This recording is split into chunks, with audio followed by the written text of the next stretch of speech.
안녕하세요. 책 읽기 좋은 날 여운입니다. 비만은 건강에 여러 가지 부정적인 영향을 미치는데요.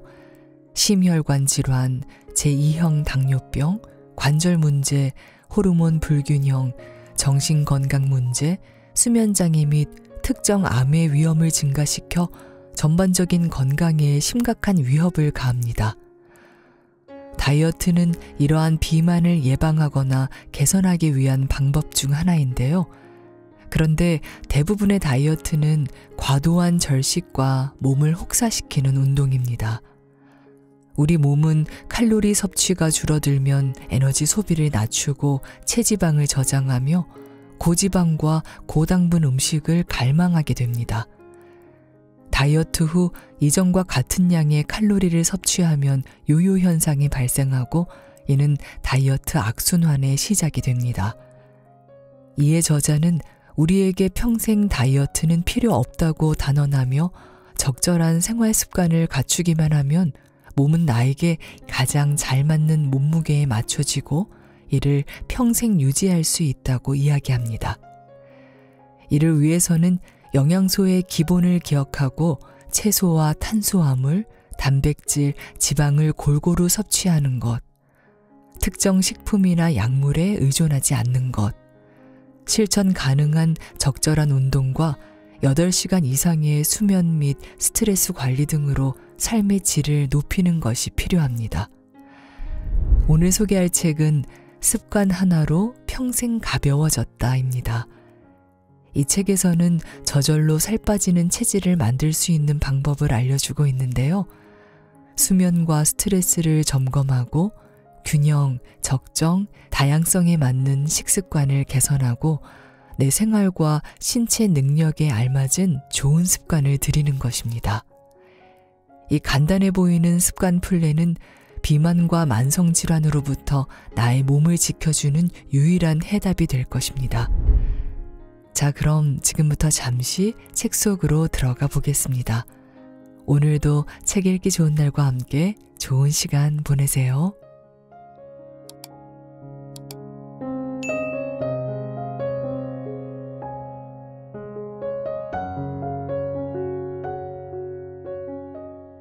다이어트에서 자유로워지는 5가지 식사 습관.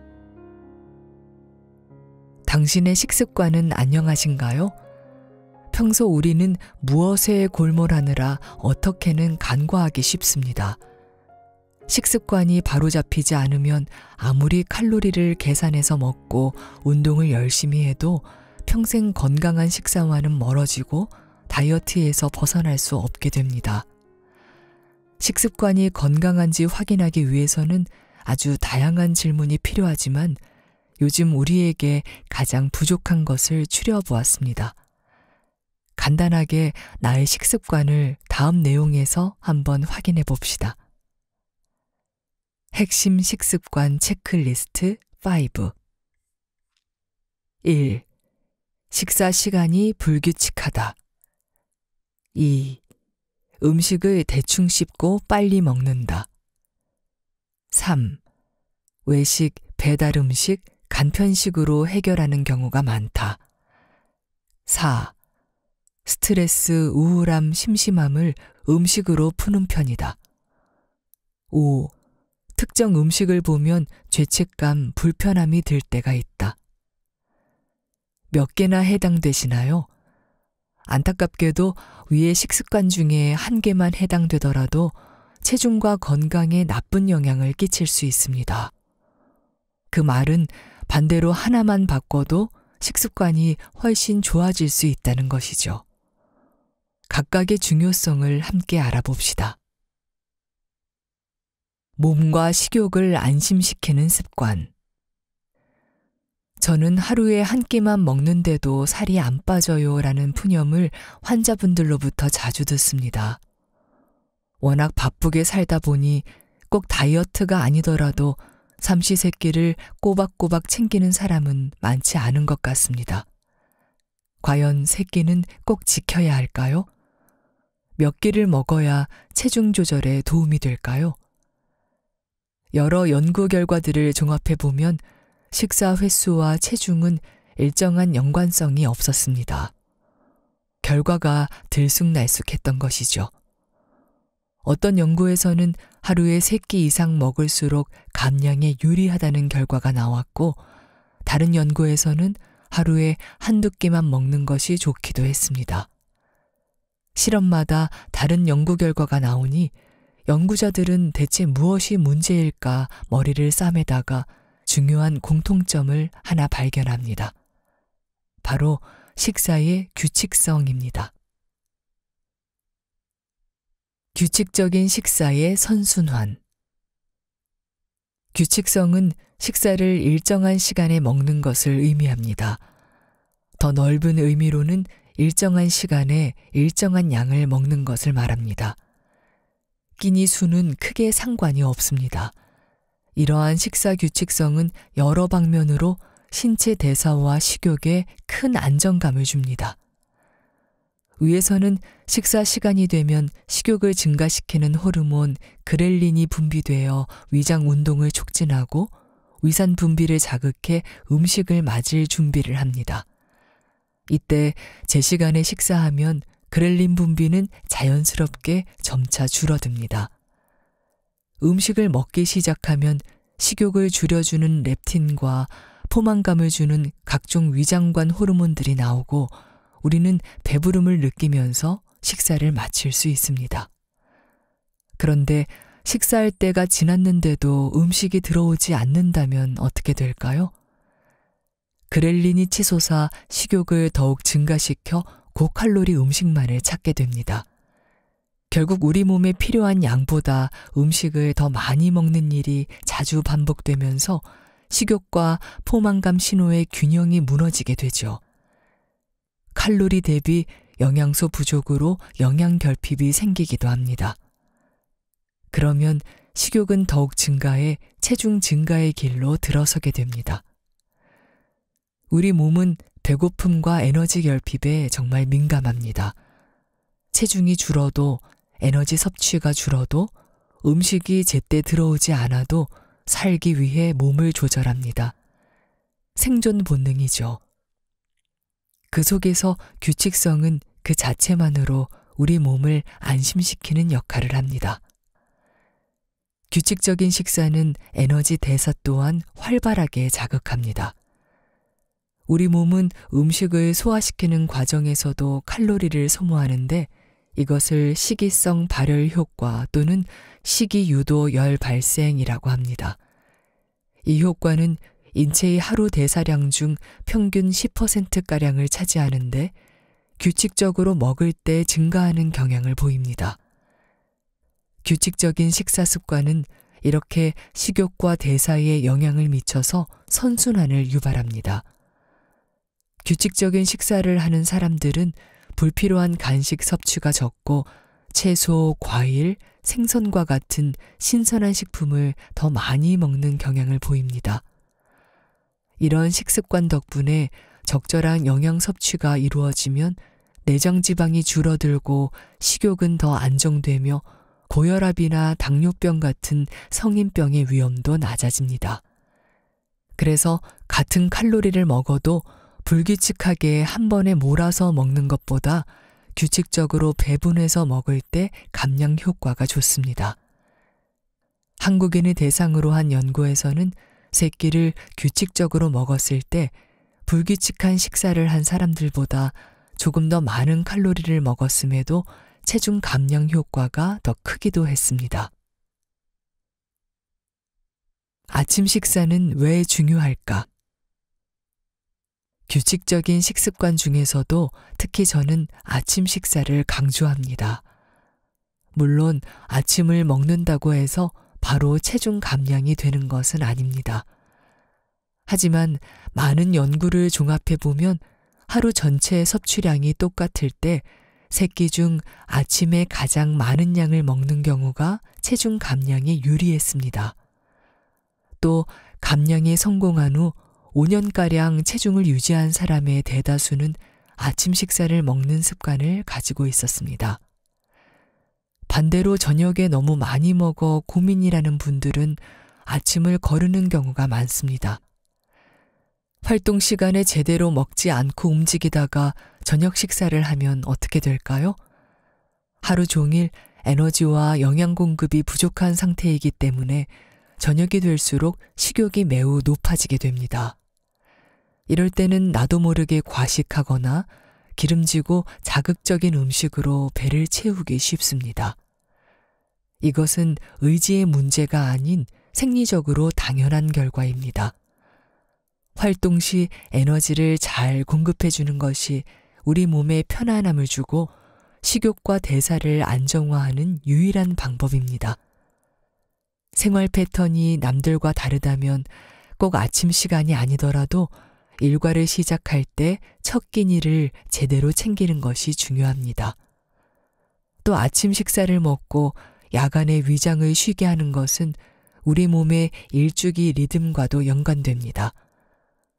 모든 생명체는 약 24시간 주기로 반복되는 생체 시계를 갖고 있습니다. 이는 뇌뿐 아니라 모든 장기에 존재하며 체온, 기초 대사량, 포만감, 수면, 혈당 등 다양한 신체 대사를 조절합니다. 특히 빛과 어둠의 영향을 받기 때문에 해가 떠 있는 낮 시간에 최대한 규칙적으로 식사를 하고 어두운 밤에는 쉬는 것이 신체의 가장 자연스러운 식사 패턴입니다.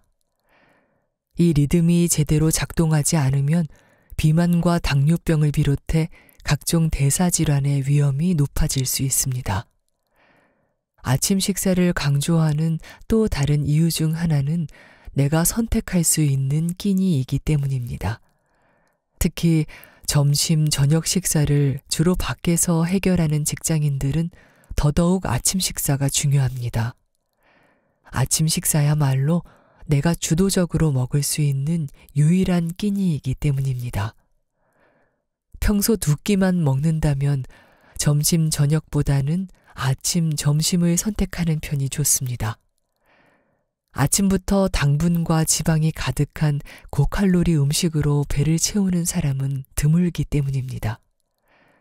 채소와 단백질, 적당한 지방과 탄수화물로 균형 있게 아침 식사를 먹으면 활동 시 에너지 공급에 도움이 되고 안정된 식욕으로 하루를 보낼 수 있습니다. 실제로 평소 낮 시간에 제대로 된 식사를 하지 않다가 저녁 늦게 몰아먹는 패턴을 가졌던 환자분이 계셨습니다.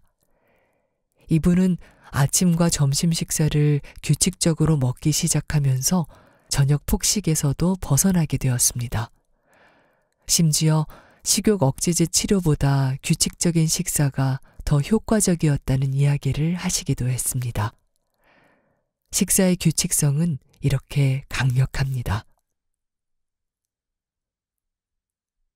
똑똑하게 활용하는 간식. 만약 바쁜 일정으로 식사 시간이 불규칙하다면 간식을 활용하는 것도 좋은 방법입니다. 낮 시간에 식사와 식사 간격이 6시간에서 8시간 이상일 때 허기에 민감한 사람은 다음 끼니에 필요 이상으로 많이 먹기 쉽습니다. 그럴 땐 자신의 식사 패턴과 식욕을 잘 확인해 보고 중간에 약간의 간식으로 허기를 달래주는 것도 좋습니다. 간식과 식사의 텀은 약 서너 시간이 좋고 너무 달거나 기름지지 않은 담백한 음식을 먹습니다. 예를 들어 오후 12시에 점심을 먹고 저녁을 8시 이후에 먹게 될 경우 오후 4시에서 5시경에 간식을 먹어주면 늦은 시간에 과식을 방지할 수 있습니다. 간식으로는 과자보다는 두유나 우유, 견과류, 요거트, 과일, 채소와 같이 영양가 있는 식품을 추천하며 다음 끼니에 방해가 되지 않을 정도의 한 주먹 분량이 좋습니다. 성장기가 끝났고 평소 한 끼 식사를 든든히 할 수 있는 위장을 가진 성인에게는 간식이 꼭 필요하지 않습니다. 특히 심심할 때 혹은 습관적으로 간식을 먹는 것은 불필요하죠. 하지만 식사 간격이 너무 벌어질 때, 끼니를 제대로 챙기지 못했을 때, 영양 보충과 식욕 조절을 위해 간식을 먹어주면 큰 도움이 될 수 있습니다. 적게 먹는 것보다 더 중요한 것. 2022년 국민건강영양조사에 따르면 전 국민이 먹는 하루 평균 칼로리는 10년 전에 비해 약 200에서 300kcal가 감소했습니다. 밥 한 공기가량이 줄어든 셈이죠. 전 국민의 3분의 1이 아침 식사를 굶습니다. 게다가 최근엔 간헐적 단식 등의 열풍으로 16에서 18시간의 단식을 시행하거나 심지어 2, 3일간 단식을 시도하는 식사법까지 등장하기도 했습니다. 이렇게 점점 덜 먹고 일부러 굶기까지 하는 사회지만 비만 정복은 도리어 멀어지고 있는 것을 보면 틀림없이 무작정 덜 먹는 것이 해결책은 아닌 것 같습니다. 식단에 대한 고민 이전에 본인의 생활 패턴에 맞춰 규칙적으로 식사하면서 몸과 식욕을 안심시키는 연습을 먼저 해보면 어떨까요? 건강하고 자연스러운 식사. 그렇다면 건강한 식습관이란 무엇일까요? 매일 샐러드만 먹어야 하는 걸까요? 이 질문에 대한 답을 하기 위해서는 식사의 존재 의의를 먼저 알아야 합니다. 식사는 크게 3가지 기능을 합니다. 첫 번째는 영양학적 기능입니다. 우리 몸이 생존하기 위해 필요한 에너지와 다양한 영양분을 공급하지요. 두 번째는 사회적 기능입니다. 사람들과 연락할 때 흔히들 밥 한 번 먹자라고 말하죠.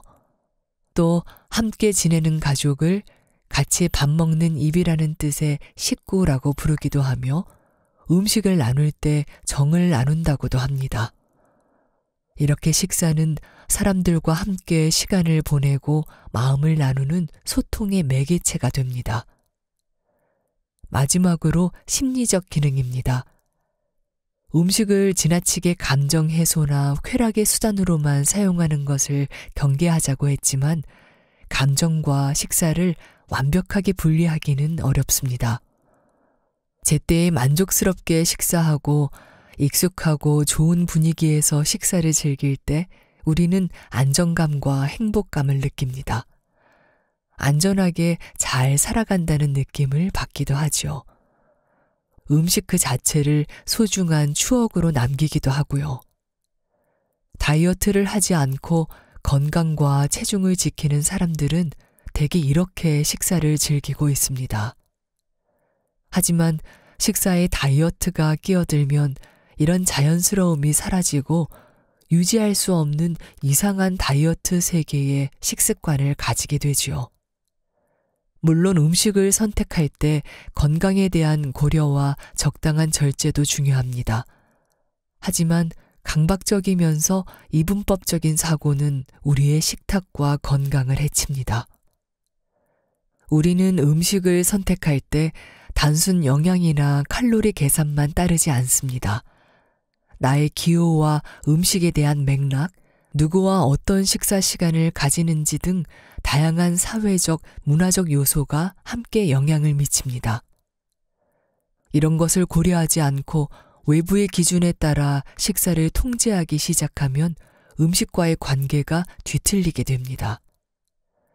게다가 평소 먹는 것을 즐기고 좋아했던 사람이라면 부작용은 더욱 커질 수밖에 없습니다.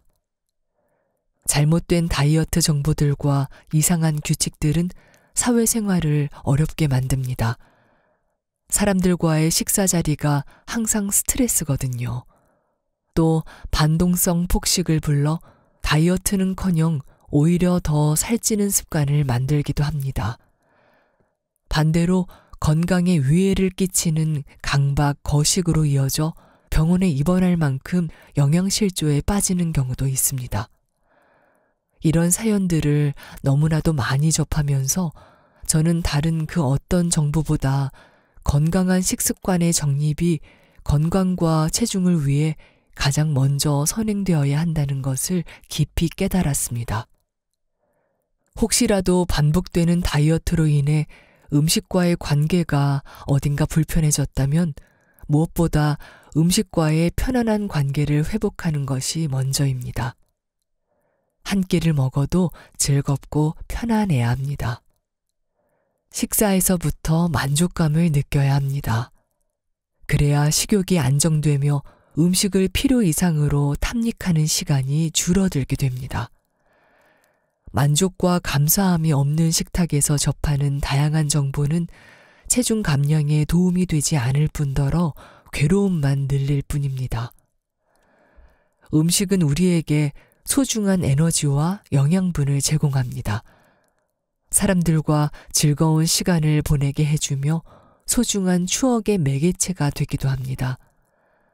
이러한 식탁 앞에서 우리는 칼로리 계산이나 다이어트가 아니라 감사와 만족의 마음을 먼저 떠올려야 합니다. 어떠한 음식이라도 소중히 여기는 자세가 생긴다면 유지 가능한 식사는 저절로 따라올 것입니다. 자연스럽게 식사량을 결정하는 식습관. 칼로리는 매우 중요한 개념입니다. 필요 이상의 고칼로리 식사를 지속한다면 체중은 당연히 늘어나기 마련입니다. 하지만 칼로리 개념을 생활에서 어떻게 적용하느냐의 문제는 이렇게나 복잡하고 어렵습니다. 칼로리 계산이 어렵다면 우리는 어떻게 식사량을 결정해야 할까요? 몇 가지 대원칙을 기억할 것을 권장합니다. 식사량을 결정하는 식습관의 대원칙. 자신의 생활 패턴에 맞게 규칙적인 식사를 한다. 20분가량 꼭꼭 씹어 식사에 집중한다. 기분 좋은 배부름을 느낄 때 숟가락을 내려놓는 연습을 한다. 포만감과 상관없이 먹던 음식물을 점검한다. 식사량은 직전 식사, 현재 위장 상태, 음식 선호도, 신체 컨디션, 활동량 등 다양한 요소의 영향을 받아 자연스럽게 결정됩니다. 한 끼를 과식하면 다음 끼니는 건너뛰거나 적게 먹을 수도 있고, 공복이 길고 움직임이 많아 배가 고프면 식사량이 일시적으로 더 많아질 수도 있습니다. 여러 가지 상황에 좌우되는 식사량을 한순간만 보고 판단할 수 없습니다. 식사량은 타인이 정해주지 않습니다. 절대량도 없습니다. 내가 스스로 배부름을 느낄 때 멈추는 정도가 적당하며 그것은 오로지 나만이 느낄 수 있는 감각입니다. 그 포만감의 신호를 제대로 느낄 수 없을 만큼 몸이 망가졌다면 식습관을 먼저 점검해야 합니다. 배고픔과 무관한 음식 섭취를 줄이고 규칙적으로 천천히 꼭꼭 씹어 먹고 기분 좋은 배부름이 느껴지는 순간을 포착해 수저를 내려놓아야 합니다. 비만인들은 특히나 이런 신호를 느끼는 감각이 많이 무뎌져 있습니다. 하지만 연습하면 돌아갈 수 있습니다. 건강한 식습관이 장착되면 계산 없이도 칼로리 섭취가 저절로 조절되며 몸도 서서히 변화합니다. 특별한 식단이나 보조제로 단기간 감량에 요요를 겪기보다는 이러한 습관들을 평생 유지하는 것을 목표로 삼길 권장합니다. 평생 다이어트가 필요 없는 뻔하지만 확실한 효과를 가져오는 것들입니다. 물론 제가 단기간 동안 칼로리 계산을 권하는 경우도 있습니다. 스스로 생각했을 때 많이 먹는 것 같지 않는데 살이 안 빠지거나 계속 찔 때 진짜 식사량을 확인하기 위해서입니다.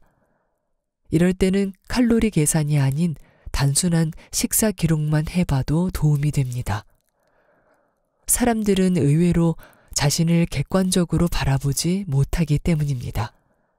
식사를 기록한다면 단 하루나 한 끼가 아니라 최소 3일에서 일주일가량 식사 기록과 칼로리 계산으로 전반적인 섭취 방향을 알아보도록 권장합니다. 기록을 하다 보면 생각보다 본인의 식사량이 많은 것을 발견하기도 하고 의외로 조금씩 자주 먹어 총량이 많은 경우도 있으며 양은 적어 보이지만 고칼로리 음식이 많은 경우도 있습니다.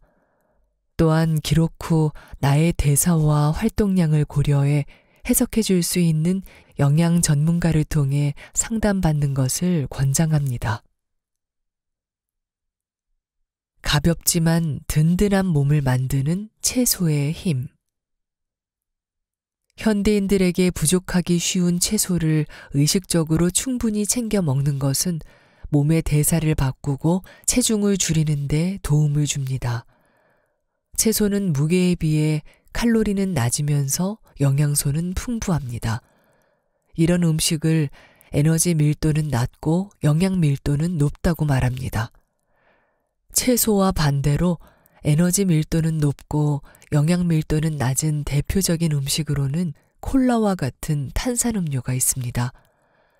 칼로리에 비해 영양가는 거의 없지요. 채소의 에너지 밀도는 어느 음식과 비교해도 가장 낮습니다. 일반적으로 지방은 1g당 9kcal, 탄수화물과 단백질은 1g당 4kcal를 가지는 데 반해 채소가 가진 영양소의 대부분을 차지하는 식이섬유들은 1g당 1에서 2kcal 정도로 낮습니다. 또 채소는 평균적인 수분 함량이 80에서 90% 이상으로 풍부한데 물은 0kcal입니다. 따라서 같은 양을 먹어도 채소는 더 적은 칼로리를 섭취할 수 있게 도와줍니다. 비만인 사람들은 과식을 하기 쉽기 때문에 식사에서 에너지 밀도를 낮추는 전략이 필수입니다. 인위적으로 적게 먹어야지 하고 의식하지 않더라도 에너지 밀도를 조절하면 섭취 칼로리를 자연스럽게 줄일 수 있습니다. 연구에 따르면 체중을 10% 이상 감량하고 5년 동안 유지한 사람들은 요요가 온 사람들에 비해 평균적으로 더 낮은 에너지 밀도의 식사를 유지했습니다. 이렇게 채소가 충분한 식사를 하게 되면 낮은 칼로리로 높은 포만감을 느낄 수 있습니다.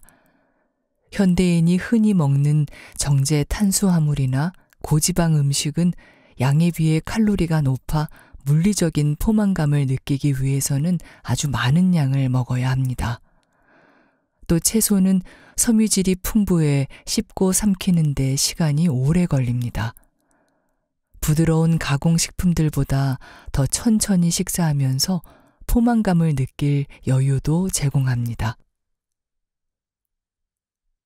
장을 건강하게 바꾸는 채소.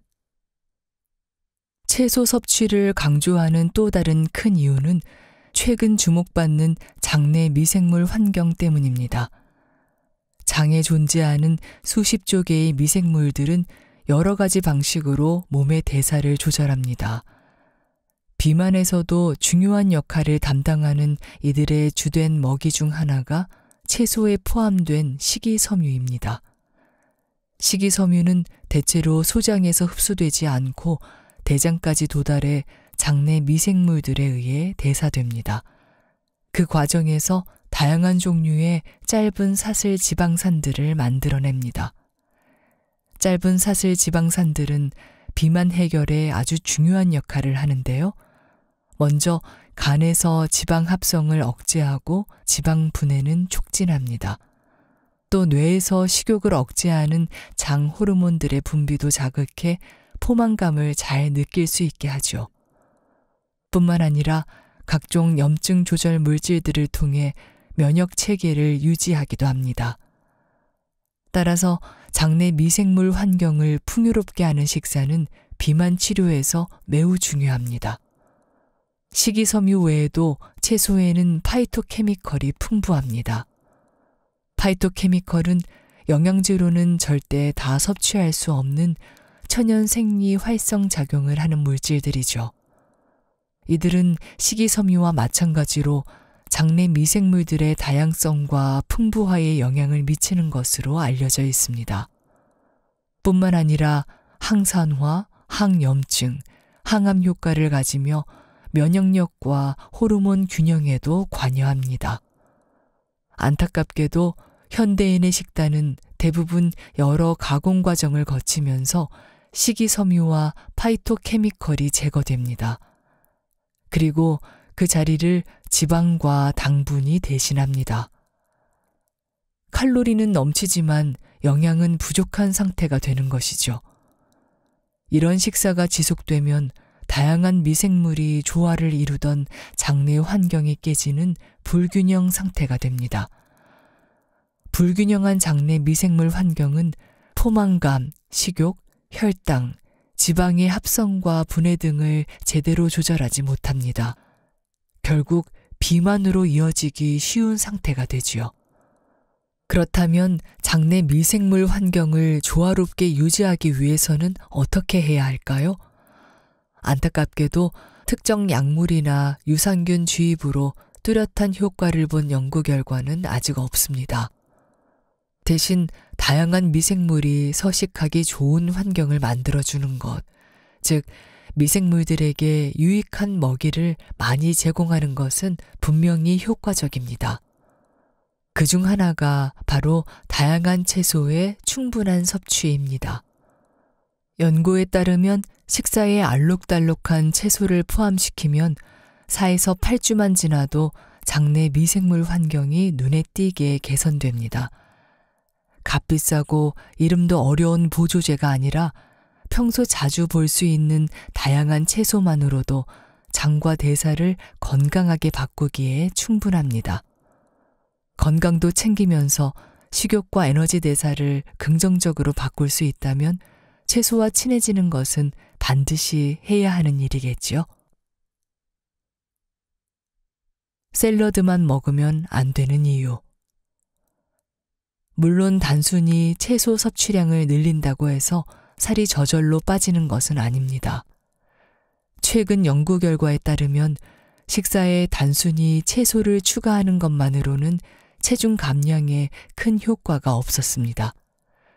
아까 샐러드 한 그릇 먹었으니 이제 마음껏 먹어도 되겠지 하며 다음 끼니에 치킨을 과식하거나 치킨을 먹고 의무감에 샐러드를 몇 입 먹는 것은 큰 도움이 되지 않는다는 것이죠. 대신 에너지 밀도가 높고 영양 밀도가 낮은 식품들을 줄이면서 그 자리를 채소로 대체할 때 비로소 체중 감량에 도움이 되었습니다. 평소 치킨으로만 가득한 한 끼를 먹었다면 채소로 포만감을 더해 치킨을 한두 조각 덜 먹는 것이 바른 전략입니다. 그렇다면 아예 몇 끼 채소로만 위장을 채운다면 어떤 일이 일어날까요? 일단 위가 가득 차면서 물리적인 포만감을 느낄 수는 있습니다. 하지만 우리 위장은 물리적인 부피로만 포만감을 느끼는 게 아니라 화학적, 심리적, 인지적 요소 등의 복합적인 영향을 받습니다. 위장에서는 칼로리와 탄수화물, 단백질, 지방과 같은 영양 성분을 인지해 다양한 포만감 신호를 전달하고 이 신호를 받아 식욕과 위장 운동 속도를 조절합니다. 따라서 채소로만 위장이 가득 차 있으면 탄수화물, 단백질, 지방과 같은 다른 영양소로 얻을 수 있는 포만감을 충분히 느끼기 어렵습니다. 또 심리적인 면에서 만족감이 떨어질 수 있지요.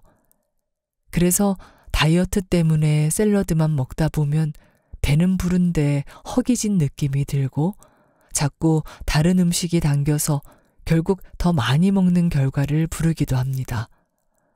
곤약밥이나 저칼로리 다이어트 음식들이 장기적으로 크게 효과가 없는 이유도 그 때문입니다. 결국 샐러드를 먹을 때에도 다른 식품과 골고루 먹어야 이득이 있습니다. 특정 음식이 아무리 좋다고 해도 그것만 무작정 많이 먹는 것이 능사는 아닙니다. 전체적인 균형이 무엇보다 중요합니다. 채소, 이 정도는 먹어주세요. 그러면 채소는 대체 얼마나 먹어야 충분할까요? 일반적으로 채소와 과일을 합해 하루 500g 이상을 권장합니다. 그중 과일을 제외한 채소만으로는 400g가량을 먹어야 합니다. 하루 종일 대략 당근 반개, 오이 반개, 콩나물 한 줌, 방울토마토 대여섯 알, 상추 12장 정도를 먹으면 기본 권장량을 거의 충족할 수 있습니다. 하루 3끼를 먹는다고 했을 때 몇 끼 한두 주먹의 채소를 챙긴다고 생각하면 쉽습니다. 전체 식사의 비중으로 보자면 최소 3분의 1에서 2분의 1가량의 자리를 채소류가 차지하면 좋습니다. 안타깝게도 우리나라 평균 채소 섭취량은 평균 200에서 253g으로 권장 섭취량의 절반 정도입니다. 건강을 유지하기에는 턱없이 부족한 수치지요. 이러한 채소 섭취 부족은 현대인의 바쁜 생활에도 원인이 있습니다. 채소는 가공식품과는 다르게 세척과 손질이 필요하고 쉽게 상하거나 무를 수 있어 장기 보관이나 저장도 어렵습니다. 하지만 당장의 편안함에 젖어 채소 섭취를 소홀히 한다면 결국 체중이 늘어나는 것은 물론 갖가지 건강 문제도 피할 수 없을 것입니다. 채소를 좋아하는 사람이 되는 방법. 조금 번거롭더라도 의식적으로 채소를 잘 챙겨 먹는 방법을 같이 고민해 봅시다. 요리 초보자라면 신선한 생채소를 샐러드로 먹는 것이 가장 간편합니다. 채소 위에 향긋한 올리브 오일 한 스푼과 소금만 살짝 뿌려도 근사한 샐러드가 되니까요. 요즘은 간편한 샐러드 팩이나 손질된 채소도 마트나 편의점에서 쉽게 구할 수 있으니 활용하면 좋겠습니다. 만약 채소의 보관이나 손질이 부담스럽다면 냉동 채소도 훌륭한 대안입니다. 수확 후 상온에 오래 방치된 채소보다 오히려 급속 냉동한 채소가 식이섬유, 미네랄, 항산화 성분 같은 영양소가 더 잘 보존되기도 합니다. 또 특별한 식단보다는 평범한 집밥과 친해지는 것도 채소를 먹기 쉬운 방법 중 하나입니다. 전형적인 한식 밥상에서는 나물이나 무침 요리로 채소를 충분히 먹을 수 있습니다. 간단한 나물 반찬을 직접 요리하면 가장 좋겠지만 바쁠 땐 반찬 가게의 도움을 받는 것도 부끄러운 일이 아닙니다. 심지어 라면을 끓일 때도 콩나물이나 파를 한 줌만 추가하면 훨씬 균형 잡힌 식사가 됩니다. 영양가는 물론 포만감도 훨씬 오래 가고요.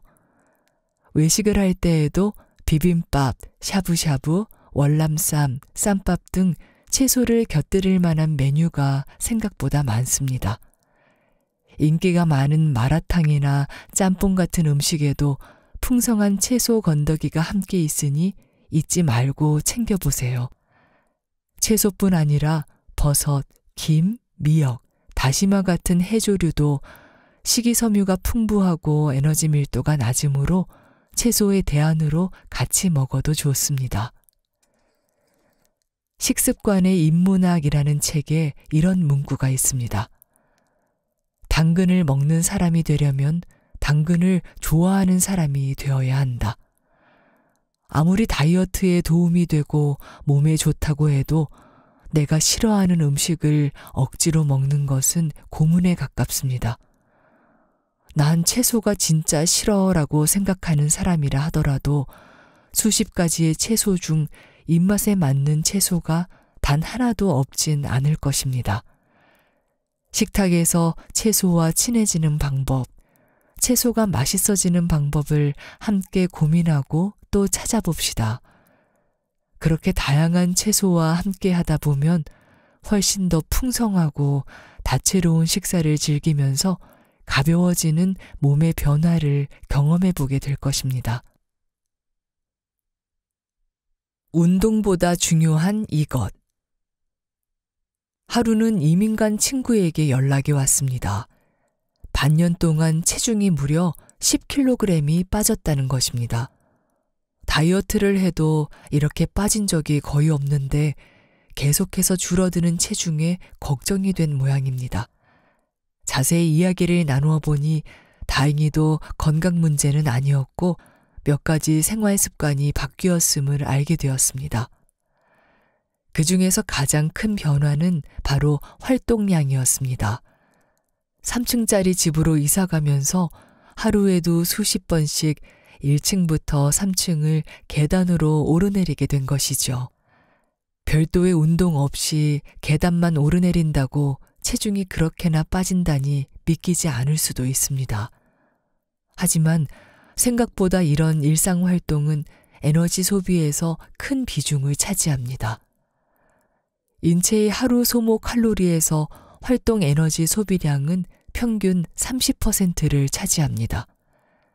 이때 활동 에너지 소비는 다시 두 가지로 나뉩니다.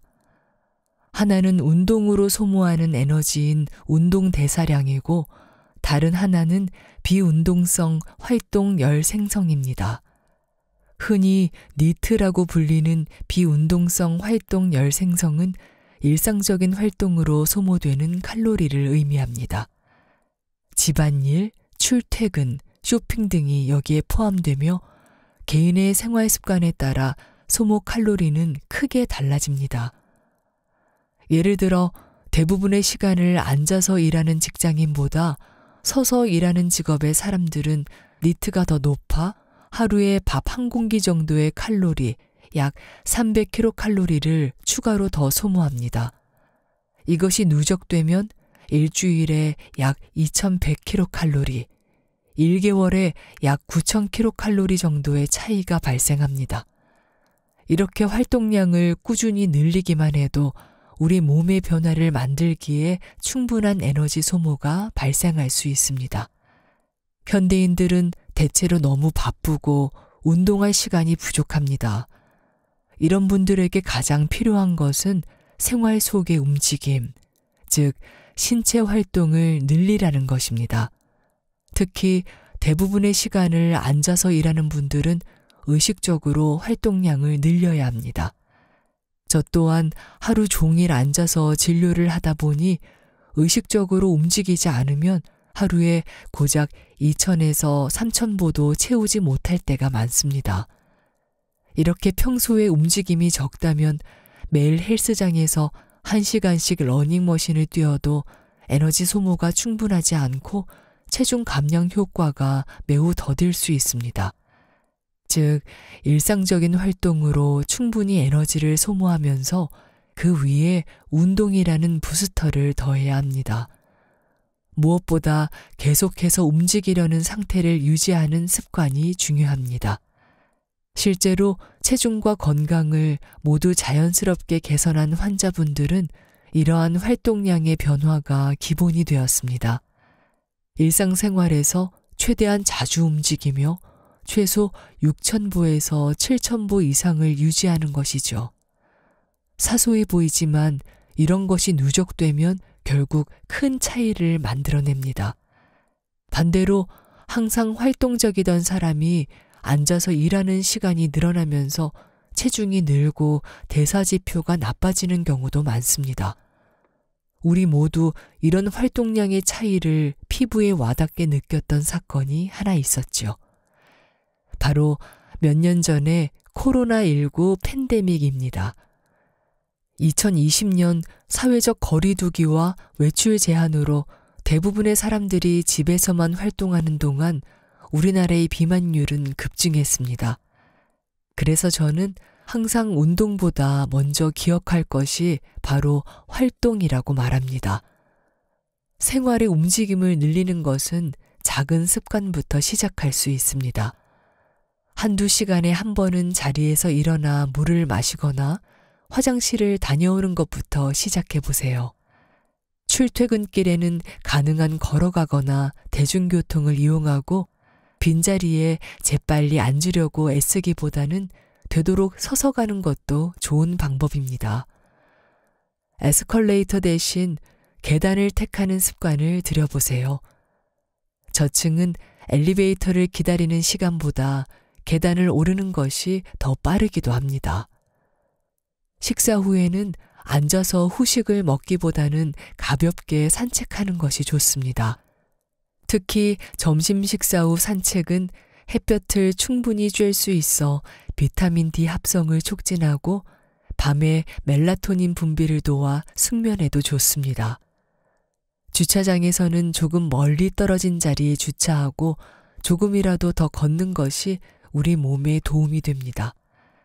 온라인 쇼핑 대신 직접 발품을 팔며 장을 보는 것도 좋습니다. 퇴근 후에는 소파에 누워있지 말고 가족과 함께 산책하거나 아이와 함께 뛰어놀아주세요.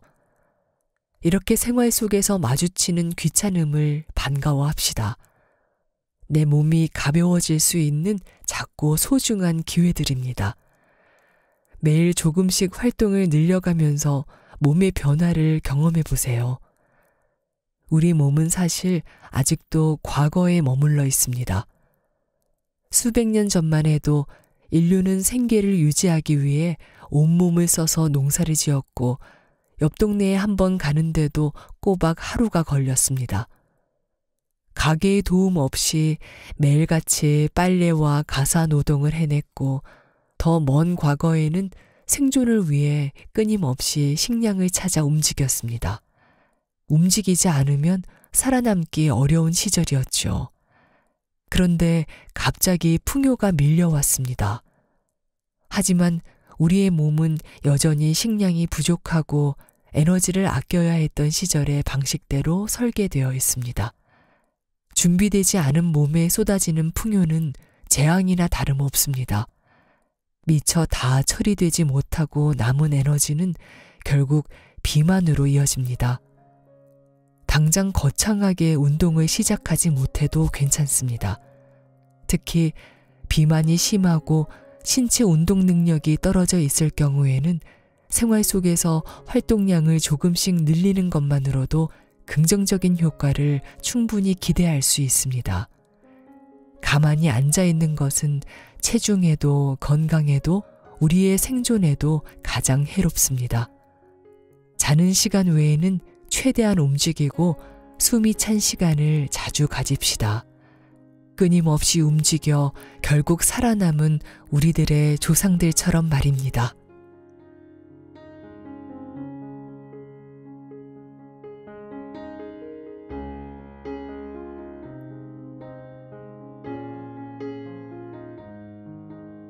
책 읽기 좋은 날 오늘은 여기까지입니다.